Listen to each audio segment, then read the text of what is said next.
Ba'du ahiba'il kiram, para kiai, bini sepuh, wabil khusus Al-Mukarram wal Muhtaram Wan Guru Kiai Haji Muhyiddin, pimpinan Pondok Pesantren Riyadul Habaib.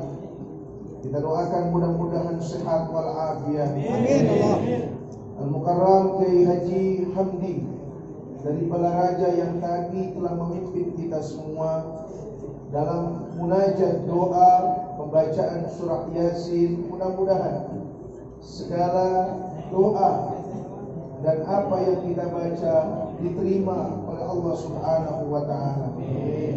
Akhi fillah Kiai Haji Bahruddin dan juga para kiai-kiai yang lainnya, para ustadz, para hujjaj, bapak-bapak dan ibu-ibu, yang mudah-mudahan kita semua termasuk orang-orang yang dicintai dan diridhoi oleh Allah Subhanahu wa taala.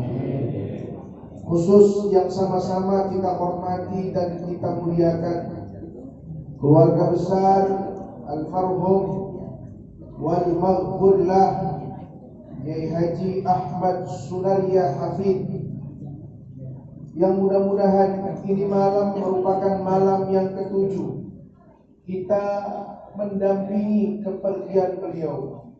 Tentu saja kita dampingi beliau dengan doa, karena dalam sebuah riwayat dari Al-Imam At-Tusi diceritakan bahwa sesoleh-solehnya orang Islam, sebaik-baiknya orang beriman, apabila dia masuk ke dalam kubur, maka tetap saja dia akan diuji oleh Allah Subhanahu wa taala. Al-Imam At-Tusi meriwayatkan ini termasuk daripada generasi salafus saleh. Al-Imam At-Tusi ini masuk dalam generasi tabi'in. Apa kata beliau? Innal mauta yuktanuna fi kuburihim sab'a. Si mayit yang beriman itu selama 7 hari 7 malam dia akan diuji oleh Allah di dalam kuburnya.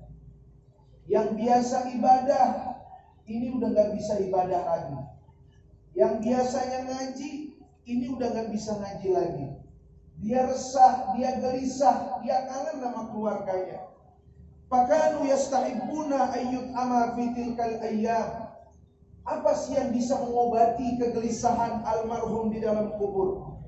Apa sih yang bisa mengobati kegelisahan orang-orang Islam daripada keluarga kita ketika mereka di alam barzakhnya?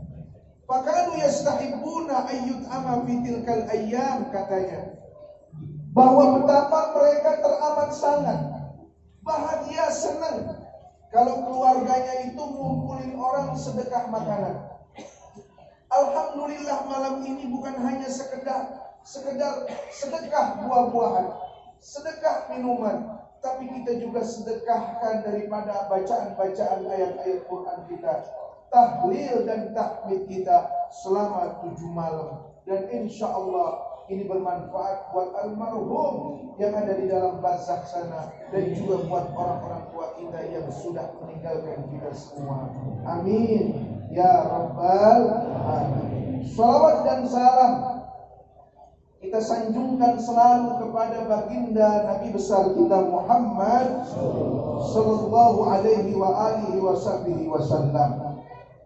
Manusia pilihan, manusia yang paling mulia, yang Allah utus di tengah-tengah kita untuk menyelamatkan rohani kita. Menyelamatkan rohani. Yang paling penting ini rohnya, Pak. Masalah jasad belakangan. Kalau rohnya sudah selamat, nanti di akhirat ini roh dibangkitkan bersama jasad pun dalam keadaan selamat, sentosa, masuk ke dalam surga. Agama yang dibawa, kitab suci yang diterima, kemudian disampaikan kepada umat para sahabat. Sahabat menyampaikan kepada para tabi'in, tabi'in menyampaikan kepada para tabi'in. kemudian sampai berganti generasi kepada guru-guru kita, sampai kepada telinga kita, hati kita. Ketahuilah agama ini yang dibawa oleh Nabi Muhammad untuk membimbing setiap roh-roh kita agar selamat dunia dan akhirat, saudara. Kenapa demikian?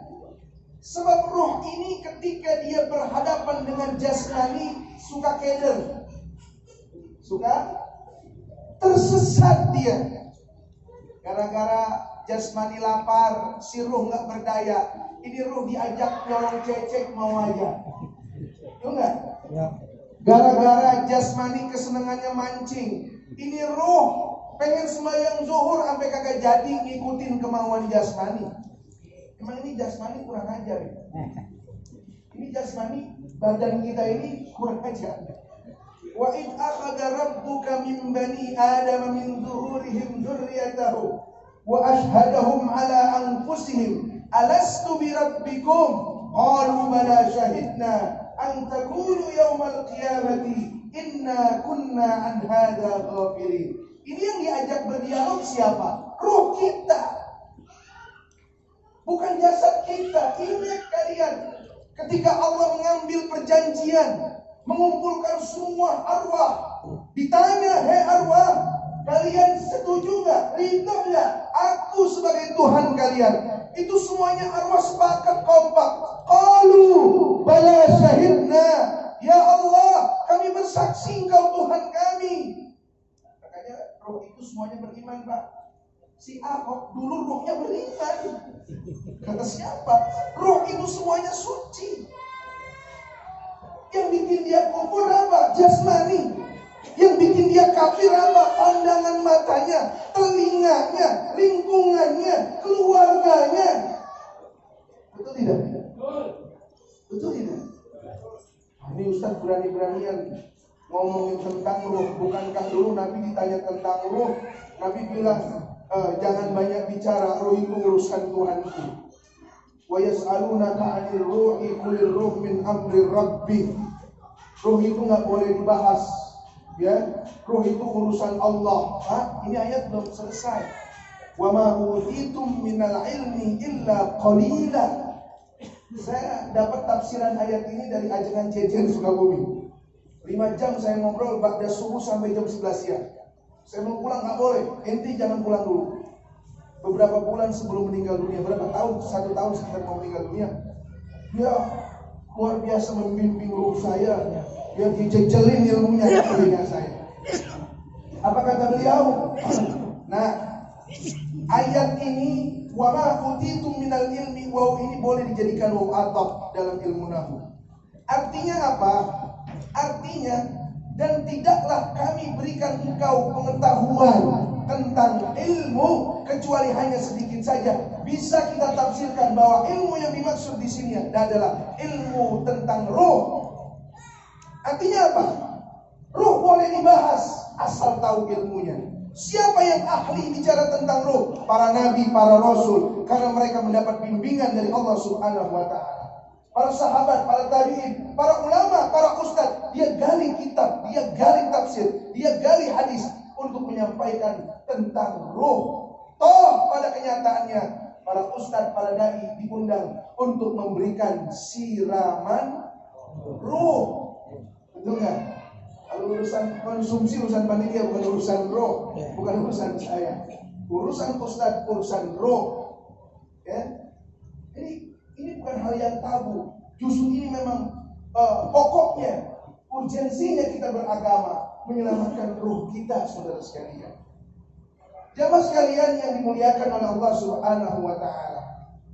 Kematian datang itu merupakan terpisahnya ruh daripada jasad seseorang. Yang memisahkannya ini utusan Tuhan. Allah Jalla Jalaluhu, Israel namanya. Ini makhluk yang paling sadis dan paling bengis. Kalau dia datang ke rumah kita, bini kita jadi janda, Pak. Betul. Kalau dia datang ke rumah kucing kita, Kencing kita jadi duda, Pak. Kalau dia datang ke rumah keponakan kita jadi yatim, Pak. Dia datang dalam keadaan wajah yang paling serem. Kalau datang menjemput orang-orang kafir, begitu dia. Tapi kalau yang dijemput orang beriman, yang dijemput orang Islam, ahli tauhid, dia mau datang dandan dulu. Kayak tadi kita mau kemari, dandan dulu kita. Kita pakai sarung, kita pakai peci, kita ngajak dulu takut peci kita miring. Betul tidak? Ini apa? Ta'zim wa takrim, menghormati tuan rumah. Betul tidak? Sama, Israel pun datang. Dia bawa pasukan, dia bawa rombongan. Saya baca dalam Tanbihul Ghafilin, Abu Layth As-Samarqandi ada sebuah hadis meriwayatkan tentang Siddatul Maut. Bagaimana keadaan orang yang mau meninggal dunia. Kata Nabi, kalau dia beriman, ini yang datang malaikat segerombongan, serombongan.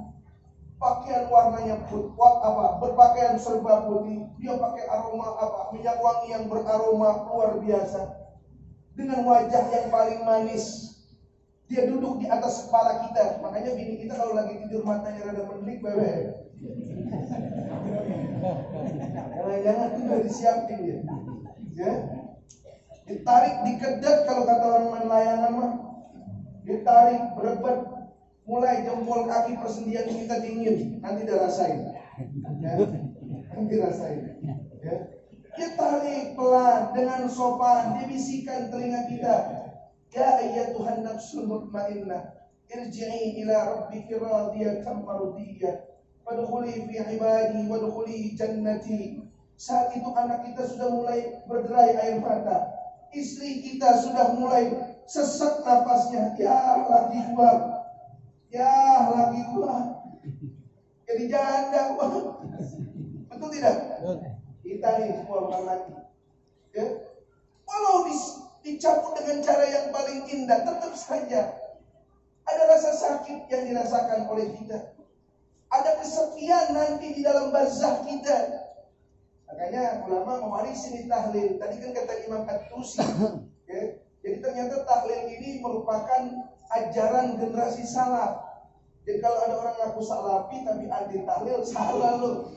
Eder berarti lu baca kitab Musnad Imam Ahmad. Ya. Jadi ternyata ini tujuan ini kita lagi nganterin, kita lagi menghibur guru kita, saudara kita. Ya, kalau dia dapat gembira di dalam kuburnya, mudah-mudahan tambah gembira. Kalau dia lagi sedih, dia jadi gembira. Fakanu yasta'ibuna ayyut ama bitilkal ayyam. Itu pisang yang kita makan, yang ingin dia di kuburan. Apalagi kalau kita bungkus bawa pulang. Amin. Amin ya Rabbal Alamin. Tapi kalau yang nggak mampu ya jangan dipaksa. Tetap tahlil, jangan giliran yang makanan banyak, tahlilnya rame, giliran orang susah ya. Ya. Nah ini, justru kita sebenarnya saya tadi malam mau tahlil, cuman karena ada tetangga yang kebetulan, ya saya harus ke situ. Maka saya mendahulukan yang sana.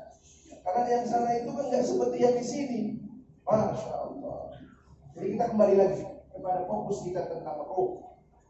Jadi ketika roh itu dicabut oleh Israel, mudah-mudahan dalam keadaan yang paling nikmat, dalam keadaan yang paling penuh penghormatan, kemudian roh itu kan digelarin sorban, digelarin sutra daripada sutranya surga. Dibungkus dibawa ke langit pertama, itu malaikat pada berdiri semuanya kata Nabi. Ditanya, ya Israel, ini rohnya siapa kau bawa? Semerbak mewangi. Ini rohnya Kiai Muhyiddin orang gondrong. Amin. Ayo disekamin, maksa banget dari kemarin. Namanya tuan guru. Saya dipanggil Kiai, gak demen saya mah. Biar kata santri saya ratusan. Saya mah kagak demen, saya demennya dipanggilnya UST udah. UST kan ustaz aja belum. Tuh nggak, lihat apa Facebook saya. Udah dia panggil gitu di guru udah guru tua. Ini baru aku mau jangan dipanggil kiai. Ini baru aku ustaz. Kalau udah 2 kiai, 3 aku yang 4 buaya.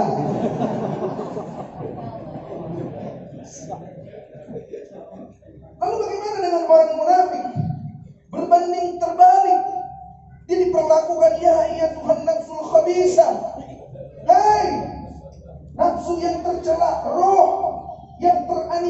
yang binasa. Keluar kau. Dibentak-bentak sama malaikat tuh orang kafir, dibungkus pakai kain kapan neraka, ya, dibawa ke langit pertama. Malaikat nggak mau bukain pintu. Kata Israel, kenapa? Allah sudah bilang dalam Quran, la tufattahu lahum abwabus sama' wa la yadkhuluna al-jannata hatta yarijal jamalu fi sammil khiyat. Hai Israel, kata Allah, ruhnya orang-orang kafir dan munafik nggak boleh dibukain pintu langit sampai seekor onta bisa dimasukkan ke lubang jarum. Bisa nggak tuh? Jadi ternyata istilah orang tua dulu tuh pakai istilah Quran. Sampai lindung berbulu, nggak bakalan gue terima lu jadi mantu. Ternyata ini analogi ini ada di dalam Al-Quran. Pokoknya sampai apa tuh? Sampai burung gagak warnanya putih, sampai puyuh buntutan. Jadi analogi ini, analogi tentang kemustahilan itu memang sudah ada dalam Quran. Kata Allah, saking sewotnya orang kafir, hai Israel, sampai ontak lu bisa masukin ke lubang jarum, gak bakalan diterima itu ruhnya orang-orang kafir. Masya Allah. Naas. Kalau sekarang sih biarin dah. Yang punya material dia, yang punya Greenland dia, yang punya Banjarwijaya dia, yang punya Modern Land dia, udah biarin. Jangan cemburu, jangan kesirian. Betul nggak? Kita mah punya Kita mah punya surga arduhas samawati wal ard. Nanti luasnya langit dan bumi jadi satu. Buat kita deh dewek. Masya Allah. Amin ya Rabbal. Saudara, jadi bagaimana caranya supaya roh kita itu mendapat penghormatan? Ya. Manfaatkan waktu yang diberikan oleh Allah kepada roh kita untuk mensucikan atau mengembalikan kesuciannya. Kalau sudah mati mah terlambat, gak bisa. Dia mau teriak-teriak, ya Rabbi laula akhartani ila ajalin qarib, itu gak bakal didengar sama Allah. Udah terlambat. Bola udah habis bang. Iya gak? Kan kayak orang main bola bang. Orang main bola itu ada babak 1, ada babak 2. Ada di bawah umur 40, ada di atas umur 40. Ada udah sakit-sakitan nih, udah injury time. Dari babak 1 main bolanya jelek, ada harapan di babak 2. Kali lagi masih muda mah, ada bengalan dikit, udah 40 tahun mah kesana, sadar. Betul nggak? Ini udah mau babak 2, udah 80 menit, udah mau habis. Gawang kita udah kebobolan, kapan nebusnya? Waktu. Iya ini, ya. Udah 90 menit Pak. Uban udah banyak di pala kita, gula udah tinggi, betul nggak? Kalau ngaji udah suka lenggutan, badan kita sudah rapuh. Segera ini udah injury time. Injury time itu paling lama 5 menit. Ada 8 menit, wasitnya sedeng. Ya nggak? Ada kesempatan terakhir menjelang matinya kita, makanya cara menyelamatkannya itu, cara mengembalikan kesucian roh itu, ayo, mumpung nyawa masih di raga kita. Ini roh, ya roh ini senang makanan, namanya ibadah. Senang makanan namanya zikir. Ya roh nih, sebenarnya roh ini tiap hari pengennya pas bayang tahajud. Roh, ngajakinnya sholat tahajud. Cuma memang badan kita yang sempur. Ya, jangan semain tahajud, main subuhnya kesiangan mulu. Kira Pak, memang seperti itu. Nafsu itu ngajakinnya kayak begitu. Ada setan berbisik. Apalagi bangsa darah daging kita makan itu makanannya kagak benar. Ya udah, 11-12. Ya, 11-12. Makanya Islam itu begitu sempurna. Mengajarkan kita, memberikan bimbingan kepada kita. Agar apa? Agar begitu nanti roh pulang kampung, dia gak punya noda di hadapan Allah. Cara makannya biar benar, cari makan.